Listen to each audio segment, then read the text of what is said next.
લોકસભાની ચૂંટણી સમયે અમરેલી કોંગ્રેસમાં ભંગાણ થયું। બગસરાના શહેર કોંગ્રેસ પ્રમુખ ચિરાગ પરમારે રાજીનામું ધરી દીધું। ચિરાગ પરમાર અને કારોબારી સભ્યોએ કોંગ્રેસમાંથી રાજીનામું આપી કેસરીઓ ધારણ કરી લીધું। કોંગ્રેસે રામ મંદિરનું આમંત્રણ ન સ્વીકારતા બગસરા શહેર કોંગ્રેસમાં નારાજગી હતી, જેને લઈ શહેર પ્રમુખ સહિતના કારોબારી સભ્યોએ રાજીનામા આપી અને ભાજપમાં જોડાઈ ગયા।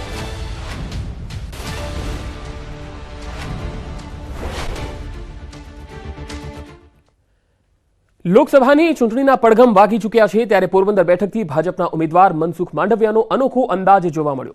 મોર્નિંગ વોક માટે નીકળેલા કેન્દ્રીય મંત્રી મનસુખ માંડવિયાએ બીચ પર ક્રિકેટ રમી રહેલા યુવાનોને સરપ્રાઇઝ આપી અને તેમની સાથે પોતે પણ ક્રિકેટનો આનંદ લીધો। માંડવિયાએ બીચ પર યુવાનો સાથે ક્રિકેટ રમી ચોગ્ગા છગ્ગા લગાવ્યા। બેટિંગ, બોલિંગ અને ફિલ્ડિંગ ત્રણેયની મજા લીધી અને યુવાનોને કહ્યું કે આગામી સાંસદ ખેલ મહોત્સવ માટે તેમને અડધી ટીમ અહીં જ મળી ગઈ।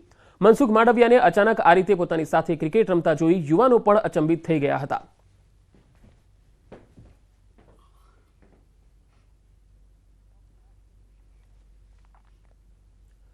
લોકસભાની ચૂંટણીને લઈ ભાજપ દ્વારા પૂરજોશમાં તૈયારીઓ શરૂ કરી દેવાઈ છે, ત્યારે ભાજપ મહામંત્રી વિનોદ ચાવડાના અધ્યક્ષ સ્થાને ગીર સોમનાથ તેમજ જૂનાગઢ જિલ્લાના કોર સમિતિના સભ્યોની બેઠક મળી। ફોર્મ ભરવાથી લઈને આગામી કાર્યક્રમો તેમજ જાહેર સભાના આયોજનને લઈને ચર્ચા કરવામાં આવી। બેઠકમાં તમામ ધારાસભ્યો, સંગઠનના હોદ્દેદારો અને જૂનાગઢના મેયર તેમજ લોકસભા ભાજપના ઉમેદવાર રાજેશ ચુડાસમા ઉપસ્થિત રહ્યા।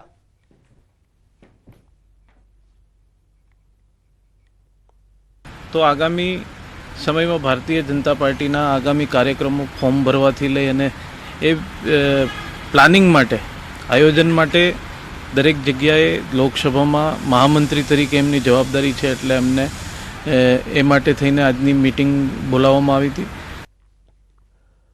અમદાવાદમાં બિલ્ડર પર હુમલો અને ફાયરિંગનો જે મામલો હતો, હુમલાના આરોપી રાજેન્દ્ર સોલંકીએ ફરિયાદ નોંધાવી છે। બિલ્ડર ઉપેન્દ્રસિંહ ચાવડા વિરુદ્ધ ફરિયાદ નોંધાવી છે। બોપલ પોલીસે ગુનો નોંધીને તપાસ હાથ ધરી છે। અમદાવાદમાં બિલ્ડર પર હુમલો અને ફાયરિંગનો જે મામલો પ્રકાશમાં આવ્યો હતો, હુમલાના આરોપી રાજેન્દ્ર સોલંકીએ ફરિયાદ નોંધાવી। બિલ્ડર ઉપેન્દ્રસિંહ ચાવડા વિરુદ્ધ આ ફરિયાદ નોંધાવી છે। બોપલ પોલીસે ગુનો નોંધી આ સમગ્ર મામલામાં હવે તપાસ હાથ ધરી છે।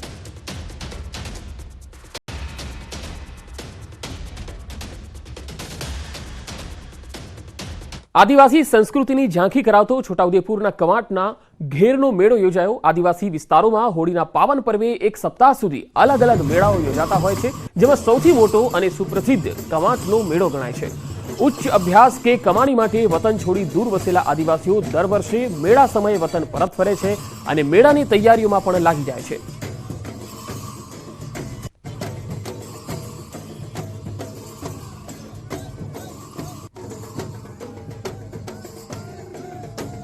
પાંચ દિવસને અમે પાળવી રાખો છું અને 5 દિવસની અંદર અમારા ગામની અંદર મેળો રમીને 5 દિવસ પછી અમે નાહવાનો અમે પૂજા પાઠ કરીને પછી અમે છૂટી માંગીએ છીએ। વર્ષ દરમિયાન લીધેલી બાધાઓ પૂર્ણ થતા આદિવાસી લોકો ગરૈયાઓનો વેશ ધારણ કરી દાન માંગે છે, જેને ગોઠ કહેવાય છે। આ રકમથી બાધાઓ અને માનતાની વિધિ પૂર્ણ થાય છે। મેળામાં આદિવાસી લોકો ઢોલ, નગારા અને બાવાના તાલે ઘૂઘરા બાંધી ટીમલી નૃત્ય કરે છે, જે આકર્ષણનું કેન્દ્ર બને છે। મેળાને જોવા દેશ વિદેશથી સહેલાણીઓ આવે છે।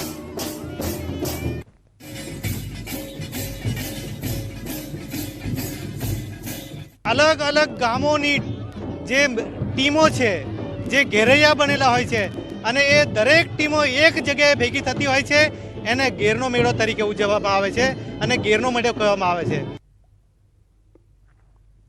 આ વખતે ઘેરૈયાના મેળામાં રાજકીય રંગ પણ જોવા મળ્યો। મેળામાં કોંગ્રેસના પ્રદેશ અધ્યક્ષ શક્તિસિંહ ગોહિલ, કોંગ્રેસના લોકસભા ઉમેદવાર સુખરામ રાઠવા અને આપ ઉમેદવાર ચૈતર વસાવા ચૂંટણીને લઈ પ્રચાર કરતા જોવા મળ્યા। તો બીજી તરફ ભાજપના ઉમેદવાર જસુ રાઠવા પણ, નારાયણ રાઠવા સહિતના નેતાઓ પણ મેળાનો આનંદ માણતા અને ચૂંટણી પ્રચાર કરતા જોવા મળ્યા।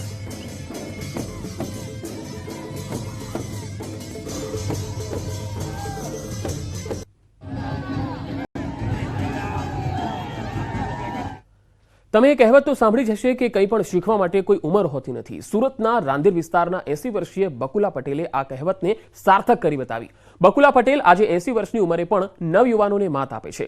વર્ષ 2005થી 58 વર્ષની ઉંમરે બકુલા પટેલને સ્વિમિંગ સહિત અન્ય રમતગમત ક્ષેત્રે રુચિ જાગી અને ત્યારથી માંડીને હમણાં સુધી બકુલા પટેલે રાષ્ટ્રીય અને આંતરરાષ્ટ્રીય સ્તરે યોજાયેલ સ્વિમિંગ, એથ્લેટિક્સ સહિતની અલગ અલગ સ્પર્ધાઓમાં ભાગ લઈ 530 જેટલા મેડલો ઉપરાંત સર્ટિફિકેટ હાંસલ કરી એક અનોખી સિદ્ધિ પ્રાપ્ત કરી છે.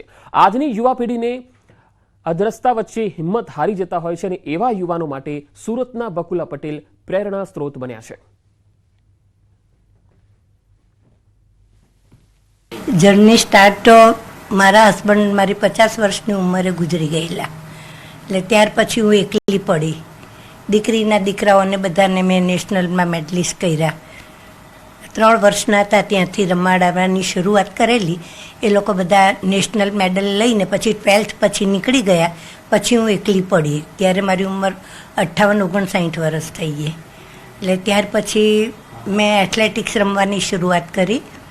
પણ મને એમ કે જમીન પર તો સૌ કોઈ ચાલે છે, દોડે છે, બાળક બી જમીન પર પેદા થાય છે. સચિન તેંડુલકર સદી બી જમીન પર કરે છે.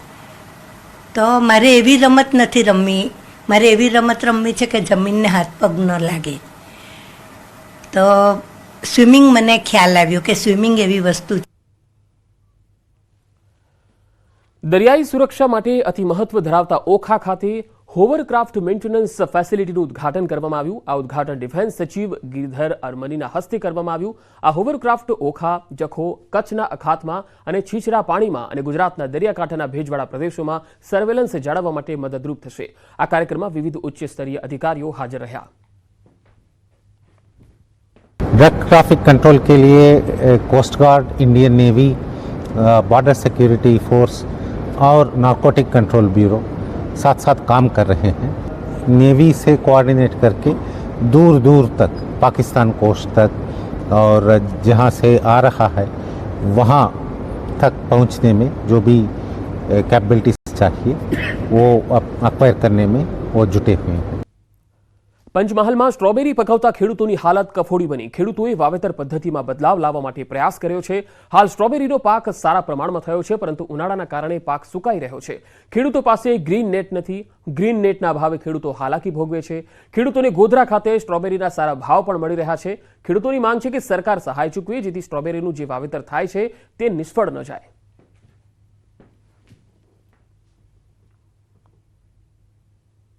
સ્ટ્રોબેરીમાં થોડું ઘણું નુકસાન થાય છે, કારણ કે ગરમીને લીધે હું નેટ નથી મારી શકી, એટલે મારે છોડવા થોડા સુકાઈ જાય છે. કે ગોધરા વેચાણ કરો તો સારું રહેશે, તો અમે ગોધરા મોકલાવતા હતા. એમાં અમને 30 રૂપિયા જેટલું બોક્સના ગણતા હતા, તો એમાં પણ સારી આવક થઈ હતી. અને અત્યારે હાલમાં અમારે સ્ટ્રોબેરીની ખેતી કરી છે. એ પણ ખાવામાં ગુણકારી અને બહુ મજબૂત છે, કે જેવી એમાં સરકાર બી બધાને સહાય આપે, વધારે કરે અને ખેડૂતો પણ બધી સારી રીતે ખેતી કરે અને એમાં પણ પૈસા થોડા વધારો કરી આપે સરકાર, એવી આશા રાખીને. સ્ટ્રોબેરી જ્યારે ત્યારે ગોધરામાંથી લાવવી પડતી, અત્યારે અમારા ગામમાં જ મળી જાય છે અને બધાને પણ સાનુકૂળતાથી મળી રહે એવી. આગળ વધુ સમાચારો પર નજર કરીશું. હાલ રોકાઈશું એક બ્રેક માટે.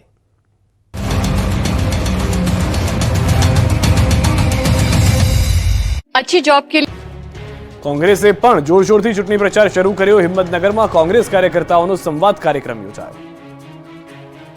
કોંગ્રેસના દિગ્ગજ નેતાઓ ખરા સમયે જ કોંગ્રેસ છોડીને ભાજપમાં પડી ગયા અને લોકસભા ચૂંટણી પહેલા કોંગ્રેસને ડેમેજ કંટ્રોલમાં લાવવું પડ્યું. આ દરમિયાન સાબરકાંઠા લોકસભા બેઠક માટે કોંગ્રેસે જોરશોરથી ચૂંટણી પ્રચાર શરૂ કરી દીધો છે. હિંમતનગરમાં કોંગ્રેસ કાર્યકર્તાઓનો સંવાદ કાર્યક્રમ યોજાયો, જેમાં કોંગ્રેસના ઉમેદવાર તુષાર ચૌધરી, પૂર્વ પ્રદેશ પ્રમુખ જગદીશ ઠાકોર અને મોટી સંખ્યામાં કોંગ્રેસના કાર્યકર્તાઓ ઉપસ્થિત રહ્યા. કોંગ્રેસ નેતાઓએ કાર્યકરોને ચૂંટણીની રણનીતિ અને પ્રચાર પ્રસાર માટે માર્ગદર્શન આપ્યું. કાર્યક્રમમાં જગદીશ ઠાકોરે ભાજપ પર આકરા પ્રહાર કર્યા. કહ્યું, નેતાઓનો વાણી વિલાસ ભાજપને પતન તરફ લઈ જઈ રહ્યો છે. કાર્યક્રમ દરમિયાન આગામી સમયમાં પ્રચાર પ્રસાર કેવી રીતે કરવો તેમજ પ્રજા વચ્ચે કયા મુદ્દાઓને લઈને જવું તે વિશેષની માહિતી ચર્ચા બેઠક દરમિયાન કરવામાં આવી. લોકસભાની ચૂંટણી પહેલા ગાંધીનગર મહાનગરપાલિકા કોંગ્રેસ મુક્ત બની. કોંગ્રેસના 2 કોર્પોરેટરોએ પણ રાજીનામા કરી દીધા. ફક્ત 2 જ કોર્પોરેટરો હતા અને હવે બંનેએ રાજીનામા ધરી દેતા ગાંધીનગર મનપામાં કોંગ્રેસના સુપડા સાફ થઈ ગયા. લોકસભા ચૂંટણી પહેલા સંગઠન ક્ષેત્રે કોંગ્રેસને એક બાદ એક નુકસાન થઈ રહ્યું છે. કોંગ્રેસના 2 કોર્પોરેટરે રાજીનામું આપતા ગાંધીનગર મહાનગરપાલિકા કોંગ્રેસ મુક્ત બની છે. કોંગ્રેસના અંકિત બારોટ અને ગજેન્દ્રસિંહ વાઘેલા ભાજપમાં જોડાશે. ગાંધીનગર કોર્પોરેટરમાં કોંગ્રેસના ફક્ત 2 જ કોર્પોરેટર હતા. કોંગ્રેસના બંને કોર્પોરેટરના રાજીનામાથી મહાનગરપાલિકા કોંગ્રેસ મુક્ત બની ગઈ. વિકાસના કામોને વેગ મળે તે માટે બંને કોર્પોરેટરે કોંગ્રેસના પ્રાથમિક સભ્યપદેથી રાજીનામું આપ્યું હોવાનો દાવો કર્યો છે. સાથે જ લઘુમતીમાં હોવાથી વિકાસના કામો માટે કેટલીક મર્યાદાઓ નડતી હોવાનો પણ સ્વીકાર કર્યો. સાથે જ પોતાના વોર્ડના કાર્યકર્તાઓ અને વડીલો સાથે વાટાઘાટો બાદ જ કોંગ્રેસમાંથી રાજીનામું આપવાનો નિર્ણય લીધો હોવાનો પણ દાવો કર્યો. મનપાની વાત કરીએ તો ગાંધીનગર મનપાની કુલ 44 બેઠકોમાંથી 41 ભાજપ પાસે છે અને કોંગ્રેસ પાસે 2 બેઠકો હતી. પરંતુ કોંગ્રેસના 2 કોર્પોરેટર અંકિત બારોટ અને ગજેન્દ્રસિંહ વાઘેલાએ પણ રાજીનામું આપી દીધા. ચૂંટણી પહેલા કોંગ્રેસના કાંગરા ખરી ગયા. મોંઘી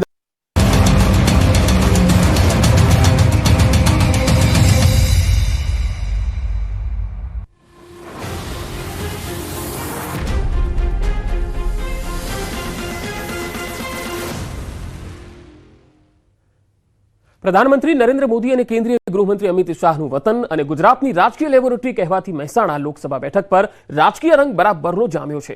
પાટીદારોના ગઢ કહેવાતી મહેસાણા બેઠક પર શારદાબેન પટેલે 5 વર્ષમાં કેટલો વિકાસ કર્યો છે? મહેસાણાની જનતા શારદાબેનના કામથી કેટલી ખુશ છે? શું શારદાબેન લોકોની અપેક્ષાઓ પર ખરા ઉતર્યા છે ખરા? હજુ મહેસાણાની જનતા શું છે અને શું ઈચ્છે છે? આ તમામ સવાલોના જવાબ જાણીશું અમારી વિશેષ રજૂઆત સાંસદના સરવૈયામાં.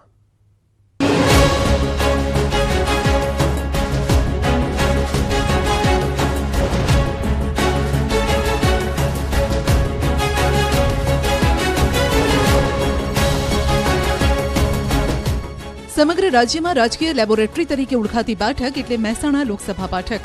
પ્રધાનમંત્રી નરેન્દ્ર મોદી અને કેન્દ્રીય ગૃહમંત્રી અમિત શાહનું વતન મહેસાણા બેઠકમાં આવે એટલે હાઈ પ્રોફાઇલ બેઠકમાં ગણના થાય. મહેસાણા બેઠક પાટીદારોનો ગઢ છે. 14માંથી 9 સાંસદ પાટીદાર રહી ચૂક્યા છે. 1952 થી અત્યાર સુધી થયેલી ચૂંટણીઓમાં 9 વાર ભાજપના ઉમેદવારો જીત્યા છે, જ્યારે કે કોંગ્રેસ 3 વાર જીત મેળવી શક્યું છે. 2009 થી સતત અહીં ભાજપનો દબદબો છે. 1984 થી 1996 સુધી ભાજપે સતત જીત મેળવી. જો કે વર્ષ 1999 અને વર્ષ 2004ની લોકસભા ચૂંટણીમાં ભાજપે મહેસાણા લોકસભા સીટ ગુમાવવી પડી હતી. વર્ષ 1984માં યોજાયેલી લોકસભા ચૂંટણીમાં સમગ્ર દેશમાં જ્યારે ભાજપની લોકસભામાં 2 સીટ આવી હતી, તેમાંથી 1 સીટ મહેસાણા લોકસભા સીટ હતી. મહેસાણા લોકસભા સીટ પરથી A.K. પટેલે ભાજપને જીત અપાવી. A.K. પટેલ મહેસાણા સીટ પરથી 5 વાર ચૂંટણી જીત્યા. આ ઉપરાંત આ સીટ પરથી 3 મહિલાઓ પણ સાંસદ બની છે. 2019 લોકસભાની ચૂંટણીમાં ભાજપના શારદાબેન પટેલનો કોંગ્રેસના A.J. પટેલ સામે વિજય થયો. શારદાબેને 2,81,519 મતથી A.J. પટેલને હરાવ્યા. પશુપાલન અને ખેતી પર નિર્ભર મહેસાણા લોકસભા બેઠકની અંદર વિધાનસભાની કુલ 7 બેઠકો આવે છે. મહેસાણા જિલ્લાની 6 બેઠક અને 1 ગાંધીનગર જિલ્લાની બેઠકનો સમાવેશ થાય છે, જેમાં ઊંઝા, વિસનગર, બેચરાજી, કડી, મહેસાણા, વિજાપુર અને માણસાનો સમાવેશ થાય છે. 7માંથી 6 બેઠક પર ભાજપનો કબજો છે અને વિજાપુરથી કોંગ્રેસના ઉમેદવારે રાજીનામું આપતા ત્યાં પેટા ચૂંટણી યોજાવાની છે. પાટીદાર અનામત આંદોલનનું એપી સેન્ટર રહેલા મહેસાણા લોકસભા બેઠકમાં 75% વસ્તી ગ્રામીણ છે, 25% શહેરી વસ્તી છે. મહેસાણા લોકસભા બેઠકમાં કુલ 17,60,766 મતદારો છે, જેમાંથી પુરુષ મતદારો 9,07,713, મહિલા મતદારોની સંખ્યા 8,52,996, 57 થર્ડ જેન્ડર મતદારો છે. 18 થી 19 વર્ષના 45,720 નવા મતદારો પ્રથમ વખત મતદાન કરશે.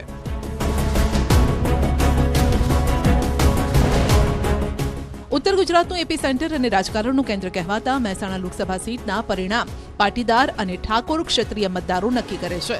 આ બેઠક પર પાટીદારોની સંખ્યા 4 લાખ, ઠાકોર મતદારોની સંખ્યા 3 લાખ, દલિત મતદારોની સંખ્યા 1.29 લાખ અને મુસ્લિમ મતદારોની સંખ્યા 75,000 છે. 35 થી 40% પાટીદાર મતદારો છે, 25 થી 30% જેટલા ઠાકોર મતદારો અને અન્ય વસ્તી 40% છે. જ્ઞાતિ જાતિના સમીકરણોને ધ્યાનમાં રાખીને ભાજપ દર વખતે પટેલ ઉમેદવારને જ મેદાને ઉતારે છે. છેલ્લા 5 વર્ષમાં શારદાબેન પટેલે કરેલા કામથી જનતા કેટલી ખુશ છે તે જાણવાનો અમારી ટીમે પ્રયાસ કર્યો. ભાજપના સાંસદ પોતાના વચનો પર કેટલા ખરા ઉતર્યા છે તે સાંભળો જનતાના મુખેથી. ટોટલી બધા કામો અમે બહુ સારી પૂરી રીતે વિકસિત કરી ચૂક્યા છીએ, પરંતુ કોઈ જોટાણા તાલુકાને જે જરૂરી ન્યાય મળવો જોઈએ તે ન્યાય મળી શક્યો નથી.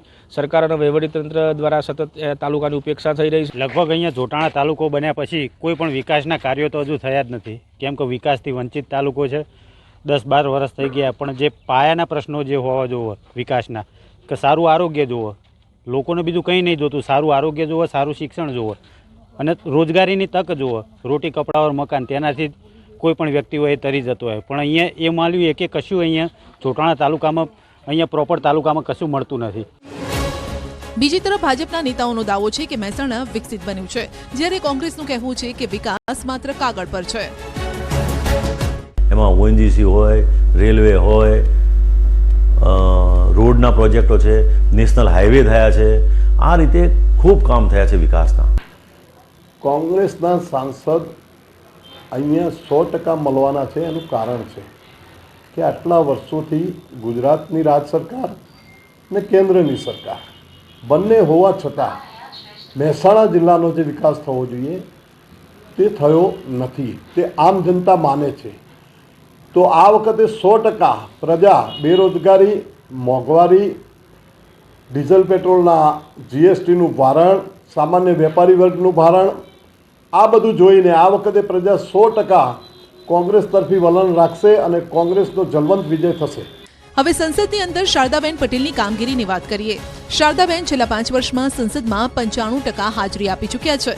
સાથે જ તેમણે 215 જેટલા સવાલ પૂછ્યા, 31 ડિબેટમાં ભાગ લીધો ને 7 કરોડ રૂપિયાની ગ્રાન્ટ વાપરી. આ વખતે ભાજપે ફરી પાટીદાર સમાજમાંથી આવતા હરિ પટેલને મહેસાણામાં કમળ ખીલવવાની જવાબદારી આપી છે. અને રાજકારણના વિકાસના કાર્યો દ્વારા લોકસેવાનું આખું આ મહાઅભિયાન પણ અમે આદરેલું છે અને એ પવિત્ર ફળરૂપી કમળ અમે દિલ્હી મહેસાણાનું ચોક્કસ મોદી સાહેબના ત્યાં ચરણોમાં અમે મૂકવાના છે અને આ જ મહેસાણા જિલ્લાનો સર્વાંગી વિકાસ થાય, મહેસાણા લોકસભાના માણસા સાથે સર્વાંગી વિકાસ થાય, અમારા પૂરા પ્રયત્ન. રાજકીય વિશેષજ્ઞોના મતે મહેસાણા ભાજપનો કિલ્લો આ વખતે પણ કોંગ્રેસ નહીં તોડી શકે.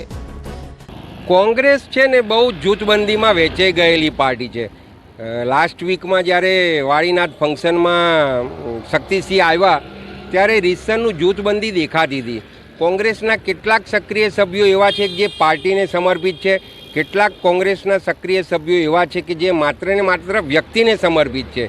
એમનો ગમતો વ્યક્તિ ના આવે, એમના કયા મુજબ ચાલે એવો વ્યક્તિ ના આવે, તો એના કારણે કોંગ્રેસની એન્ટી પાર્ટી મૂવમેન્ટ કરનારા ઘણા બધા જવાબદાર નેતાઓ, હોદ્દેદારો છે અને એનો સૌથી મોટો બેનિફિટ ભાજપને થાય છે. મહેસાણા બેઠક એવી બેઠક છે જ્યાં જનતાનો મૂળ પારખવો કોઈ પણ રાજકીય પાર્ટી માટે આસાન નથી. પ્રધાનમંત્રી મોદીનું વતન મહેસાણા છે. કેન્દ્રીય ગૃહપ્રધાનનું વતન પણ મહેસાણા લોકસભા બેઠકમાં સમાવિષ્ટ માણસા છે. એટલે કે આ બેઠક પર ભાજપના ઉમેદવારે ફક્ત જીતવાનું નથી, પરંતુ વધુ મતોની લીડ સાથે જીતવાનું છે. ત્યારે ઉમેદવારની જવાબદારી પણ વધી જાય છે.